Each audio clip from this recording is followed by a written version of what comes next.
municipalités aussi qui ont mis ces blocs en place. Pourquoi elles les ont mis en place? Voilà nos théories. Après, vous choisissez. Nous, on a bien sûr des choix, mais ce sont des choix qui sont des vues de l'esprit, tout simplement des vues de l'esprit. Nous avons finalement, malgré tout, plus d'informations que vous, mais nous ne pouvons pas dire nous avons choisi ça, donc c'est comme ça. Après, on a des certitudes à vous donner sur un volant, à peu près 40%, pas plus, de l'archéologie. Le reste, vous dites voilà, je suis plutôt pour ce qu'ils ont dit là, ou plutôt pour ce qu'ils ont dit là. Voilà, on en est là. Il est difficile pour nous de dire c'était comme ça. Une science, il n'y a pas de science exacte, quel que soit le domaine de la science, que ce soit en physique, en chimie ou en archéologie. Les résultats de la science sont faits à un moment donné de nos connaissances. 50 ans après, souvent, on rigole de ce qui s'est passé 50 ans avant. Mais ça a permis de grimper l'échelon. Voilà. Donc c'est ça. Les êtres humains sont des êtres imparfaits et seront toujours imparfaits. Et donc ce que nous apprenons, ce que nous découvrons, sont des stades imparfaits à chaque fois. On progresse, bien évidemment. Vous avez vu comme nous sommes habillés. Il y a évidemment 10 000 ans, on n'était pas habillés comme ça. Bon. Donc c'est comme ça, c'est long. Le chemin de l'humanité sera encore très long, même si nous avons évolué au niveau technologique, au niveau du savoir, nous avons très peu évolué au niveau philosophique. C'est ça notre talon d'Achille. Si un jour nous disparaissons, ce sera faute d'avoir peu avancé en philosophie. Donc là, les sciences sont là pour nous interroger, non seulement vous, mais nous chercheurs, nous interrogent sur la fragilité de nos existences et de ce que nous sommes réellement, et non pas ce que nous voulons montrer être. Ça, c'est complètement différent. Donc, je vais vous présenter, pour en revenir un petit peu à nos moutons, sinon je vais vous perdre dans les méandres de nos réflexions. Je vais vous montrer un petit peu les premiers cailloux. Alors, ce qu'il faut savoir, c'est que Verret, Brême, il y a une zone mégalithique comme Avriel-Bernard. Pour l'instant, on en connaît beaucoup moins sur Brême et Verret, mais c'est une zone sensiblement de la même grandeur, approximativement. Alors pourquoi? Tout simplement parce que ces grandes zones mégalithiques sont des zones complètement artificielles créées par l'homme, par des sédentaires, les premiers sédentaires de l'humanité occidentale. J'emploie bien les mots précis, l'humanité occidentale, parce qu'ailleurs dans le monde, il y a eu des sédentaires plus tôt, plus tard, etc. Donc l'évolution humaine s'est faite en dents de scie, en fonction des régions. Par exemple, voyez-vous, la culture, la maîtrise des céréales s'est faite en Amazonie 6000 ans avant Jésus-Christ. En Amazonie. En Amazonie. Donc, vous voyez un petit peu. Il ne faut pas prendre les gens d'Amazonie pour des arriérés ou seulement des chasseurs. Non. Donc, vous voyez, tout ça, ce sont des choses qu'on a commencé à découvrir il y a une dizaine d'années. Ça a complètement remis en place les théories de l'évolution de notre humanité. Donc, cette grande zone, 10 à 11 000 ans d'existence, les plus récentes s'achèvent au 19e siècle, puisque le mégalithisme n'est pas une civilisation, mais c'est un stade, un état dans des civilisations, dans des groupes humains qui décident à un moment donné de construire des monuments pérennes pour des questions diverses, pour des origines, pour des problèmes divers, qui sont souvent des questions prégnantes dans les groupes. C'est-à-dire qu'on ne fait pas ça pour rigoler.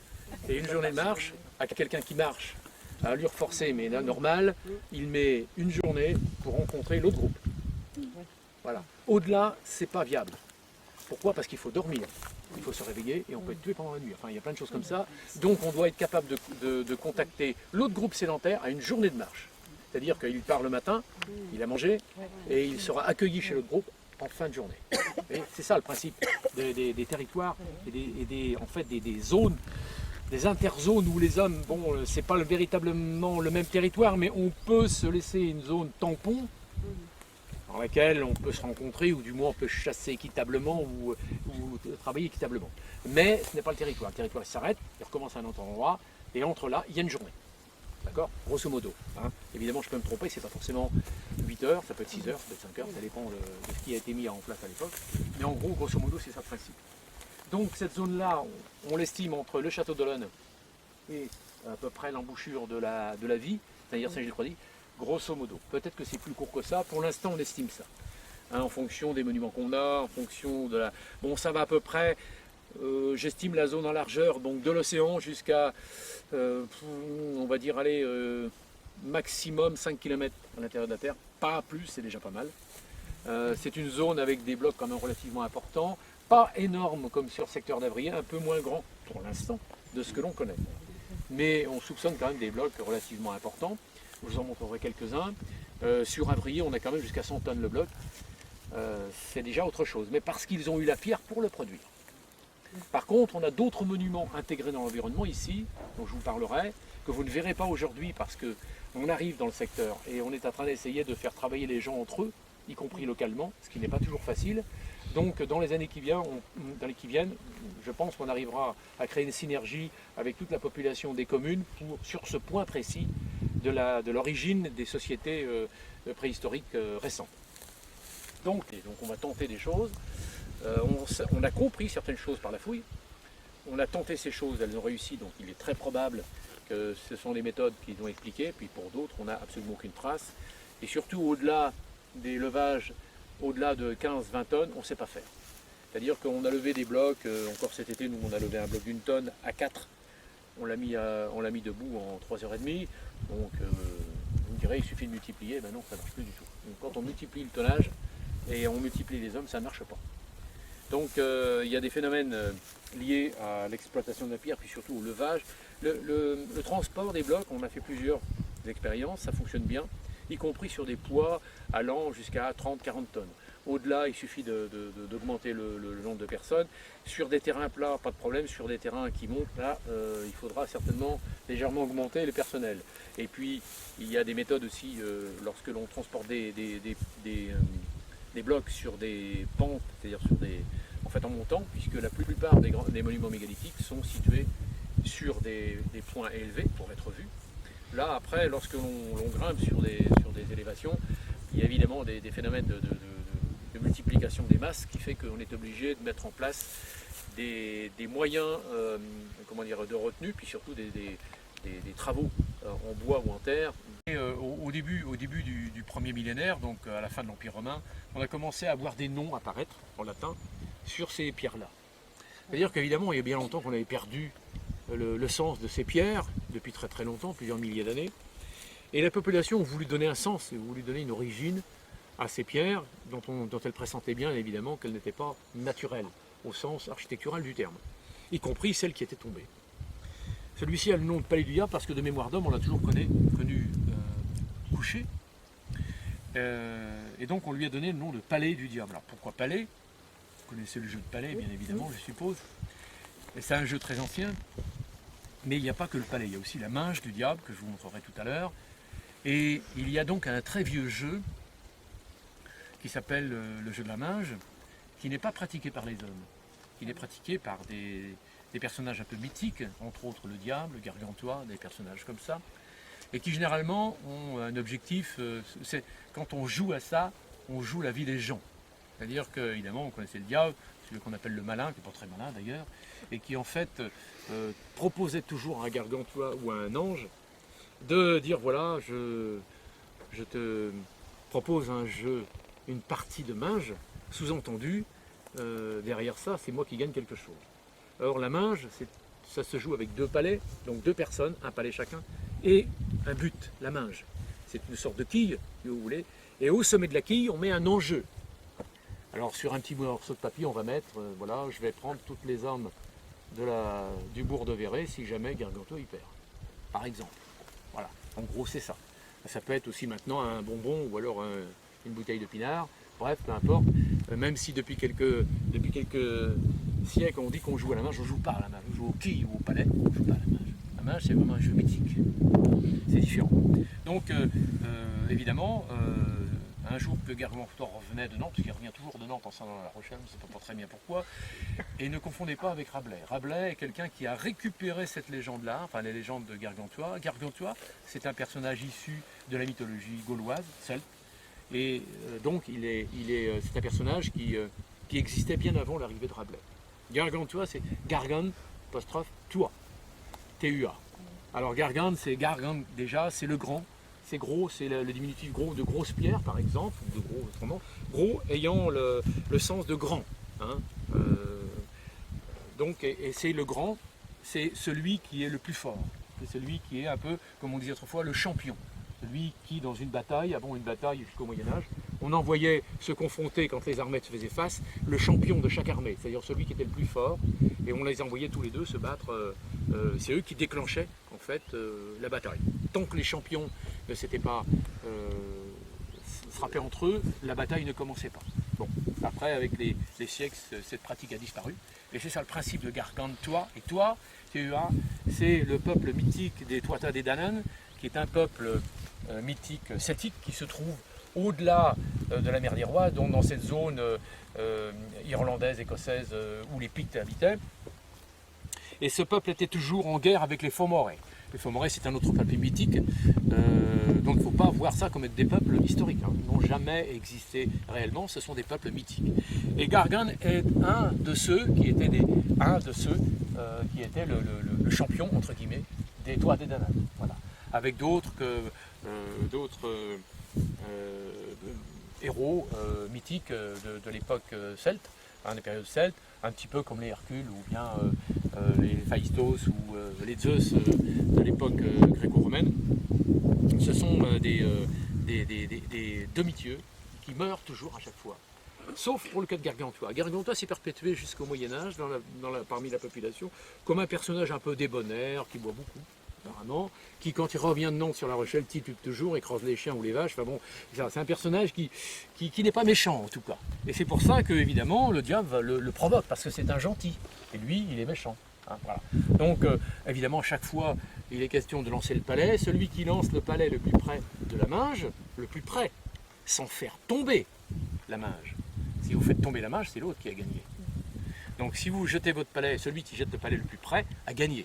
Celui qui est le plus long. Donc évidemment, le palais du diable, on l'a trouvé à 250 mètres de la Minge, et celui de l'ange ou de Gargantua, on le trouve à 10 mètres, à 3 mètres. Donc forcément, et à chaque fois, le diable perd, c'est évident.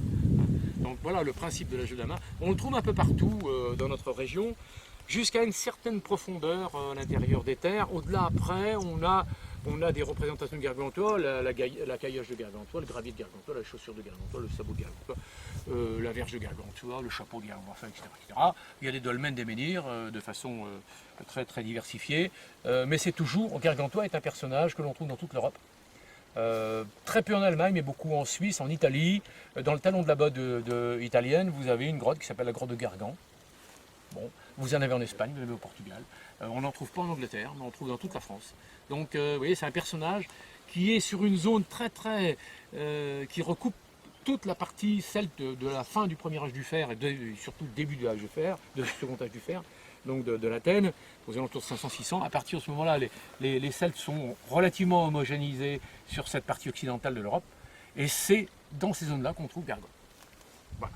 Alors ça peut être Gargan, vous verrez, en Lozère, un peu partout, vous verrez, il y a le mont Gargan. Après, plus loin, vous allez voir la grotte de Gargantua, ou le pavé de Gargantua, ou etc.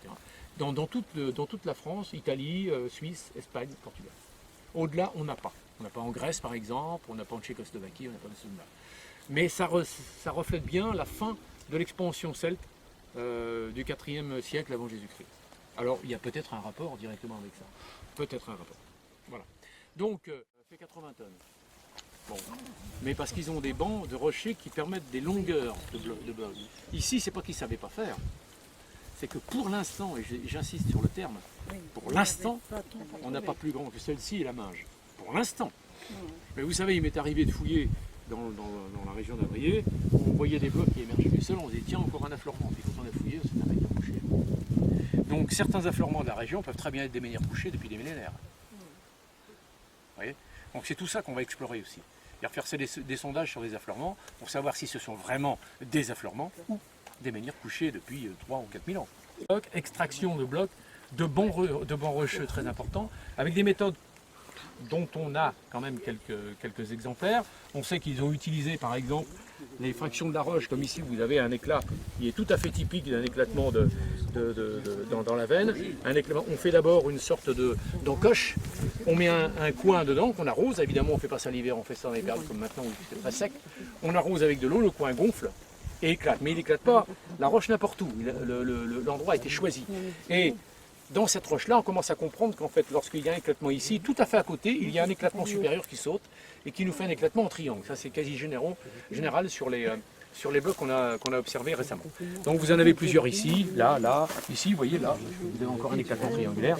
Donc ça, ensuite, évidemment, ils ont repéré, bien évidemment, auparavant, les veines qui découpent le rocher en sorte de millefeuille, si vous voulez par là, sur des épaisseurs qui peuvent atteindre 1 mètre, 50 cm, 1 mètre 50, 2 mètres, ça dépend, ça dépend du bloc. Ce sont les filons que vous voyez en travers, roches extrêmement dures, apparentées au quartz évidemment.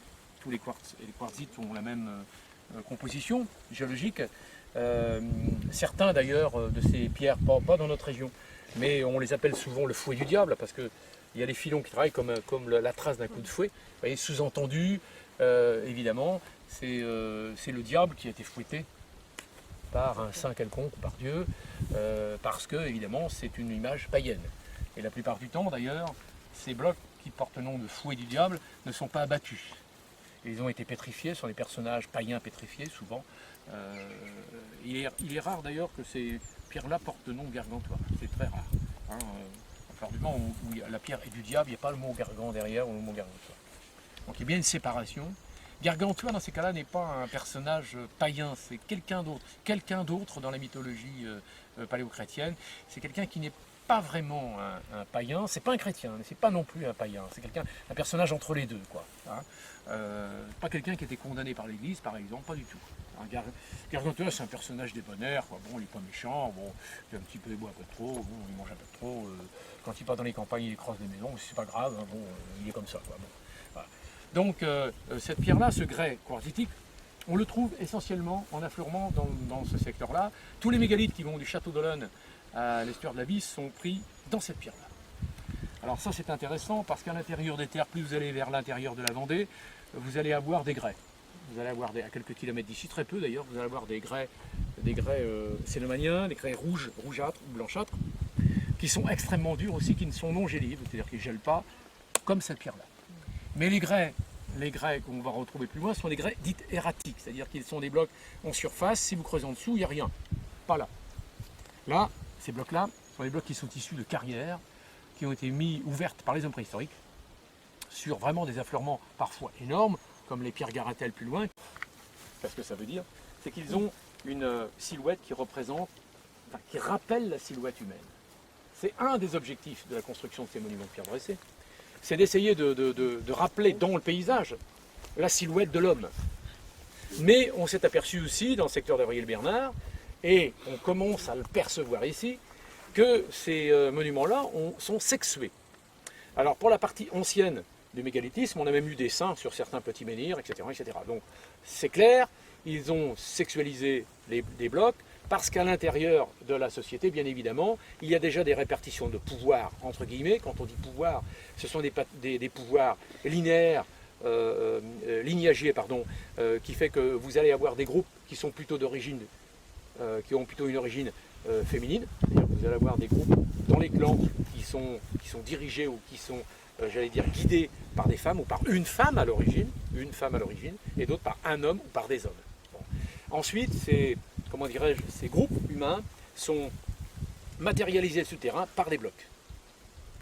Donc sur le secteur d'Avril-Bernard, moi j'ai travaillé plus de 20 ans dessus, on a prouvé ça, c'est-à-dire qu'on a des monuments avec des épaulements, bon, avec un corps très massif, ça c'est un homme. Et puis ensuite vous avez des monuments en amande avec, ce qu'on appelle nous, dans notre jargon, un hanchement.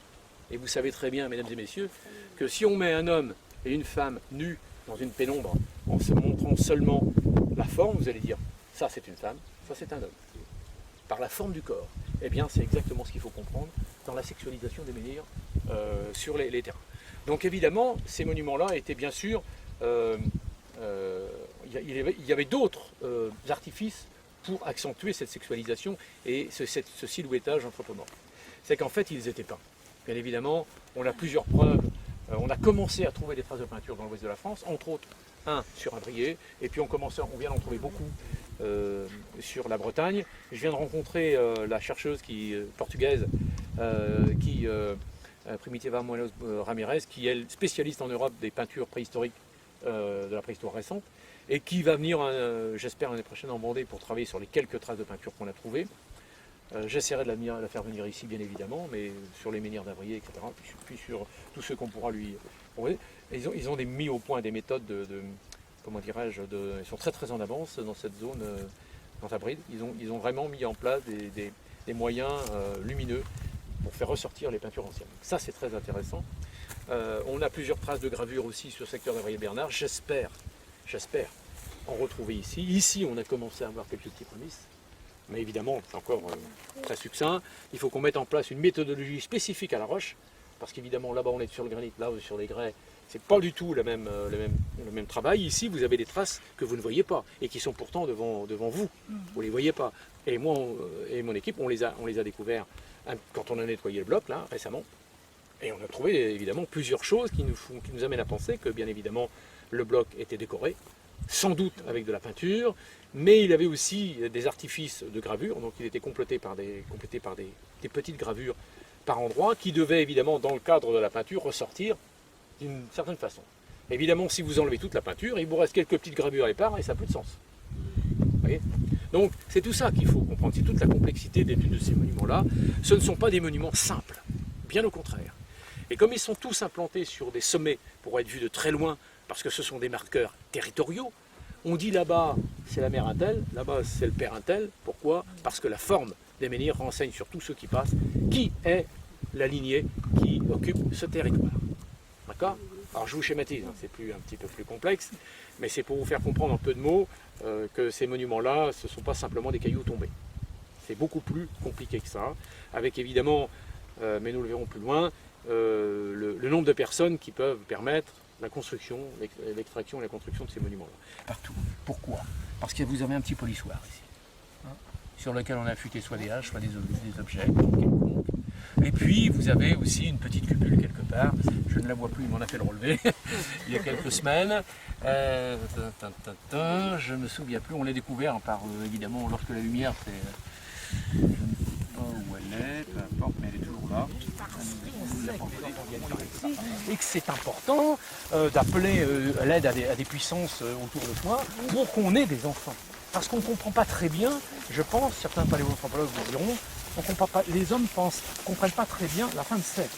L'homme ne sait pas forcément, même si il y a des soupçons, il ne sait pas véritablement comment les enfants viennent de la mer. Donc il y a des inquiétudes parce que ce qui pourrait expliquer que certaines de ces gravures ou de ces peintures sont faites par des hommes et non pas par des femmes. Et l'on pense de plus en plus qu'il y a eu aussi des femmes qui ont peint dans les grottes. Évidemment, c'est une sorte de révolution sociale dans l'archéologie parce que beaucoup de préhistoriens ne sont encore pas d'accord là-dessus, mais c'est une évolution. On sent bien que dans l'espèce humaine, il y a eu au cours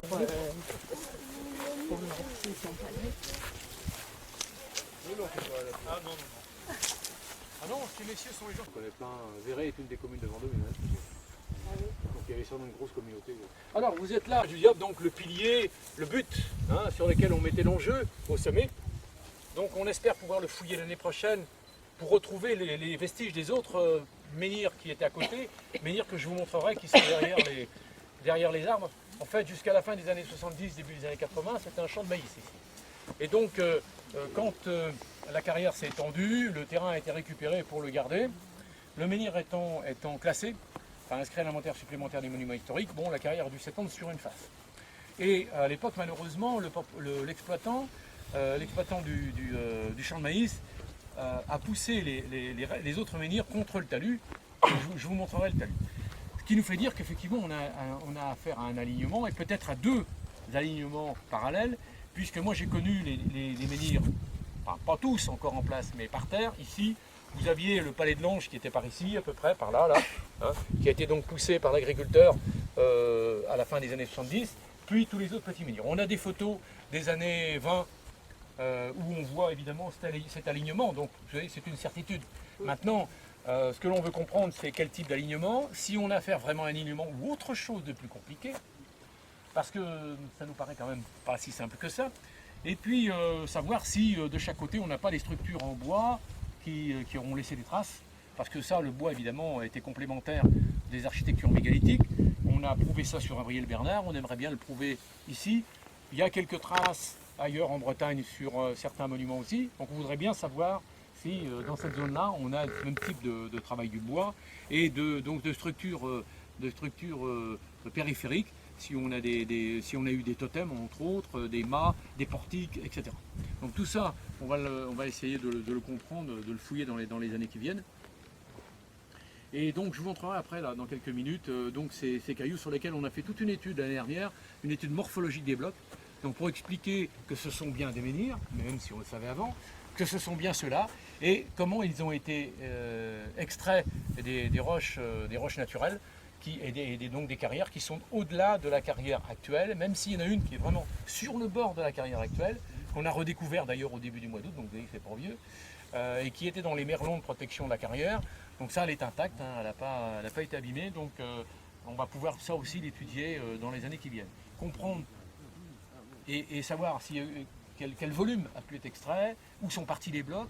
Alors vous me direz, mais comment ils peuvent savoir vers où ils sont partis? Si, tout ça aussi, on s'en est aperçu, on sait à peu près comment ça s'est fait dans le secteur d'Avrier-le-Bernard. Ça ne veut pas dire qu'on va comprendre comment ça s'est fait ici, mais on va quand même tenter, fort de notre expérience, de savoir dans quelle région. Alors déjà, on a autour de la zone de Verret des blocs qui sont de la même roche, donc on sait déjà vers quel rayonnement ils sont partis, et ensuite retrouver les chemins, les endroits où ils sont passés, ça laisse des traces, s'ils ont fait des ouvertures dans les crêtes, s'ils ont fait des ponts sur les rivières, etc., etc. Tout ça, on va essayer de rechercher, et puis la zone évidemment d'implantation. Je vous disais tout à l'heure, les gens qui ont construit ces monuments-là sont les sédentaires. Ce sont les premiers agriculteurs qui sont arrivés du Moyen-Orient dans nos régions vers 5500, 5400 avant notre ère, donc il y a 7500 ans à peu près. Ils sont arrivés ici, il y avait une société encore de chasseurs-cueilleurs, les Mésolithiques, qui c'était les rois du tir à l'arc, eux qui ont inventé l'arc vers 9000, avant les écrits, et qui sont toujours des chasseurs. Alors évidemment, il n'y a plus de mammouths depuis longtemps, les mammouths ont disparu vers à peu près 9000 ans, 10 000 ans avant notre ère, dans la région en tout cas, et il n'y a jamais eu véritablement beaucoup de mammouths. On a eu du renne ici, on a eu du rhinocéros laineux, des choses comme ça. Le mammouth, on a très peu de traces, on a quelques traces, mais beaucoup plus loin dans la préhistoire, plutôt vers 30 000 ans avant notre ère. À la fin, là déjà, le mammouth est remonté beaucoup plus au nord, en Sibérie, en Europe centrale, etc. Mais là, quand les néolithiques arrivent, ils viennent du Moyen-Orient actuel, donc le fameux croissant fertile qui va de la Palestine à l'Iran actuel. C'est là que, à peu près vers 11 000 avant Jésus-Christ, parce qu'il n'y a pas eu d'air glaciaire là-bas, c'est sec, mais pas froid, pas froid. Et donc là-bas, les gens vivent évidemment beaucoup plus dans une nature beaucoup plus ouverte. Il n'y a pas de glace, etc. Même si par moment il ne fait pas chaud, il n'y a pas de glace. Et donc évidemment, la végétation et surtout les animaux ne sont pas du tout les mêmes. On a du cerf, on a du lapin, de l'antilope, etc. Et qu'on chasse encore de nos jours. Voyez, donc il y a une très longue période où l'animalité de cette zone est restée la même. Et surtout, là-bas, ils ont des céréales qui poussent à l'état sauvage. Le blé vient de cette région-là. Nulle part ailleurs dans le monde, il y a du blé. Et ce blé, ils vont d'abord le récolter manuellement à l'état sauvage. Mais on a déjà, vers 11 000, 12 000 avant Jésus-Christ, des meules, sur lesquelles ils les ont évidemment écrasées, donc pour faire du pain, ou des galettes, enfin des choses comme ça, qu'ils ont mangées. Alors que chez nous, les plus anciennes galettes de pain sont attestées vers 4000 avant Jésus-Christ, pour l'instant, mais on sait qu'ils en ont fait avant, mais on n'a pas de traces. Bon. Et donc ils arrivent dans nos régions, là, du côté d'Avrier, Verret, à peu près vers 5200, 5300, probablement un peu plus vieux, mais pour l'instant on n'a pas au-delà. Mais on pense que c'est plutôt vers 5500 avant notre ère. Et dans un premier temps, évidemment, ils vont construire des villages de bois, parfois fortifiés, parce qu'évidemment, lorsque vous mettez un territoire en place, vous le protégez du voisin. Et c'est à partir de ce moment-là aussi que naît, hélas, quelque chose que vous connaissez toujours, qui s'appelle la guerre, parce qu'évidemment, on ne va pas permettre à quelqu'un de franchir la rivière si on ne lui a pas donné l'autorisation.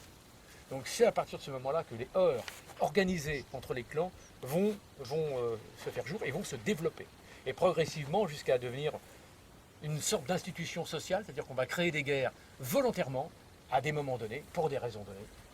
Mais comme certains groupes humains encore récents, dès qu'un homme est blessé, est touché, le sang coule, on arrête. Vous voyez, c'est un petit peu. Par contre, par la suite, hélas, avec l'apparition des grands territoires, très très grands territoires, donc ceux qui vont être mis en place par les hommes qui vont construire les mégalithes, là on a une société guerrière qui se fait jour.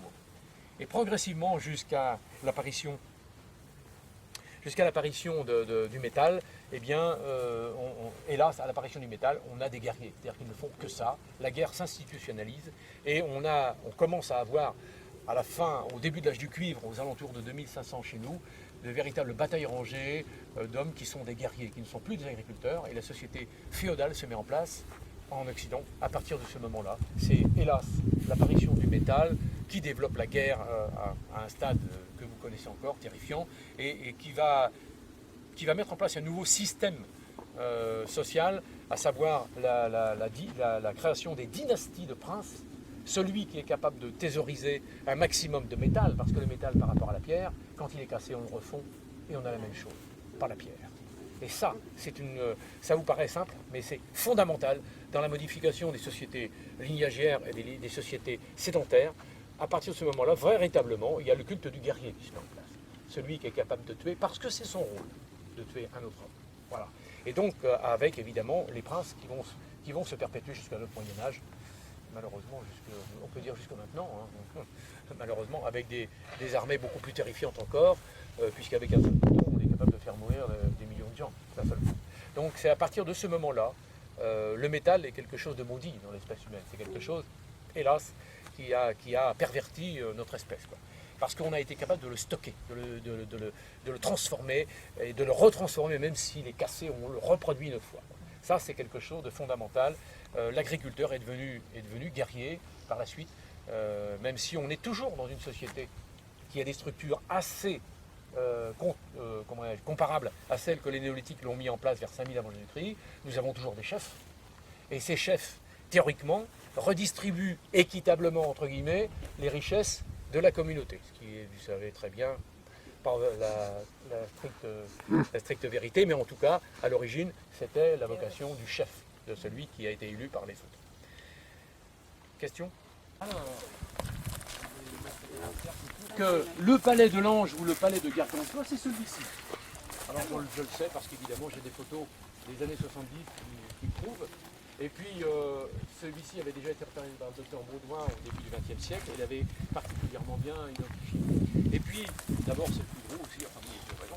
Vous avez aussi des autres blocs qui ont été taillés. Alors, vous remarquerez que celui-ci a une tête quand même, quelque part, hein, que vous avez des